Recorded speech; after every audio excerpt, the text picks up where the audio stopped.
Em nome do Pai, e do Filho, e do Espírito Santo. Amém. Deus abençoe. É bom estarmos juntos para mais uma meditação da palavra. Dia 30 de junho, quero meditar com você Mateus 8, versículo de 28 a 34. Naquele tempo, quando Jesus chegou à outra margem do lago, na região dos Gadarenos, vieram ao seu encontro 2 homens possuídos pelo demônio, saindo dos túmulos. Eram tão violentos que ninguém podia passar por aquele caminho. Eles então gritaram: "O que tens a ver conosco, Filho de Deus? Tu vieste aqui para nos atormentar antes do tempo?"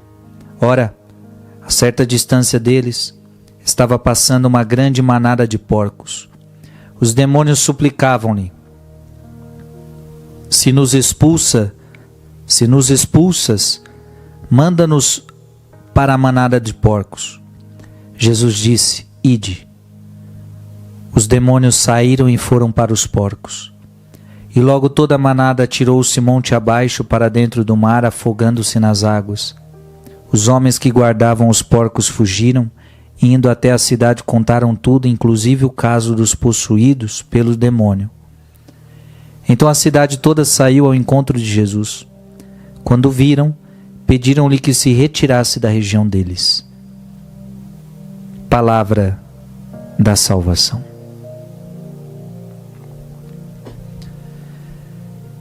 Veja que Jesus agora está expulsando demônios da vida das pessoas. Isso aqui não é historinha não, viu? Isso aqui é fato real. Isso aqui é fato real. Não é que Jesus está expulsando o mal que está dentro da pessoa, o mal do ódio, o mal da mágoa, o mal da mentira. Não, não. Jesus está expulsando demônios. E agora nós estamos falando o que é demônio? É espírito.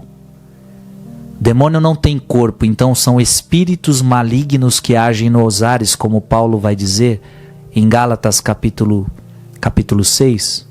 Ou melhor, Efésios capítulo 6. Nossa luta é contra demônios, principados e potestades que agem nos ares. E acontece que muitas vezes o demônio consegue possuir a vida de alguém. Isso é muito sério. É por isso que é tão verdade isso que a Igreja Católica ela tem os chamados exorcistas. E para você que não sabe o que é um exorcista, é aquele encarregado de orar para que aquele demônio da vida da pessoa seja expulso.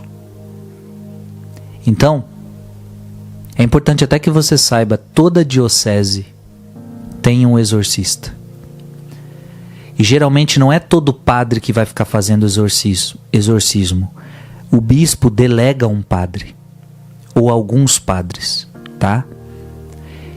E é claro que nem todo caso é caso de exorcismo. Quando a gente fala exorcismo, é um caso muito grave, como este aqui.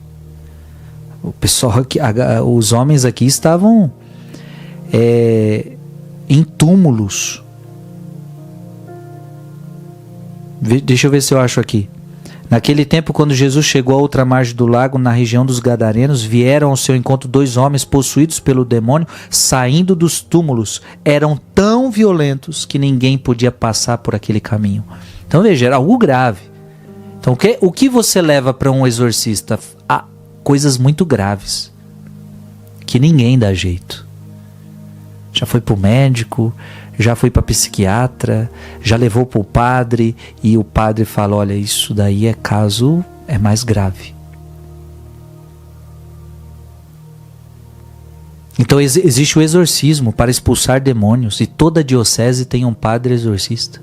Isso é bom eu dizer porque às vezes você precisa, e olha, presta atenção, não é levar qualquer casinho para padre exorcista, porque senão você vai levar casos que não devem ser levados para caso exorcista.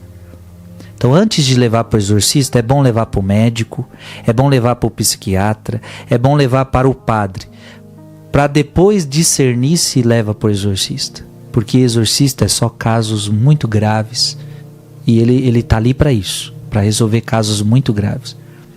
Mas eu quero despertar em você essa realidade. os demônios existem.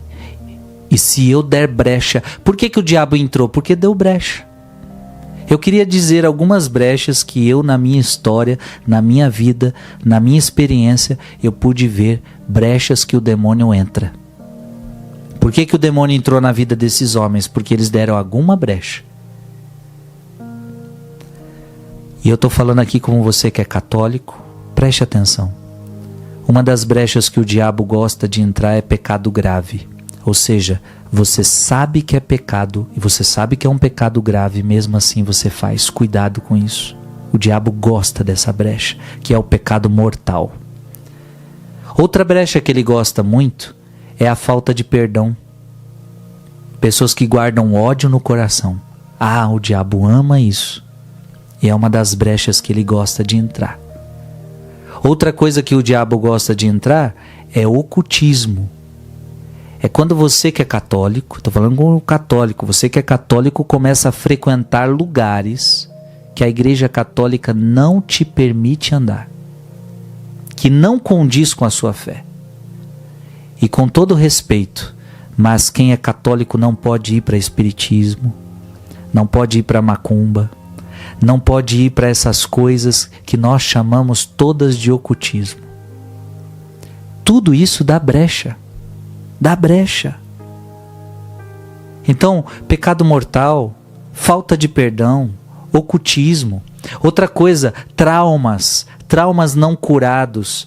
A pessoa sofreu, e veja, não é nem culpa da pessoa, né? Mas ela sofreu traumas e ela não conseguiu perdoar, ela não conseguiu resolver isso dentro dela. E ela então tem um ódio muito grande, ela tem uma mágoa muito grande. E veja, mais uma vez, através da mágoa, através do ódio, o diabo encontra brechas.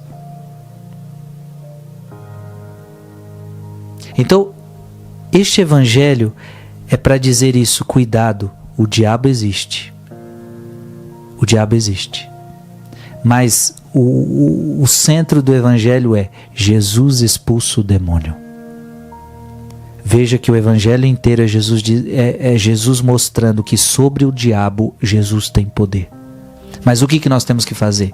Temos que fechar essas brechas. E é por isso que a Igreja Católica instituiu o exorcista. Porque a Igreja acredita nesse poder de expulsão, neste poder de Cristo, que o diabo não tem poder sobre a vida de ninguém.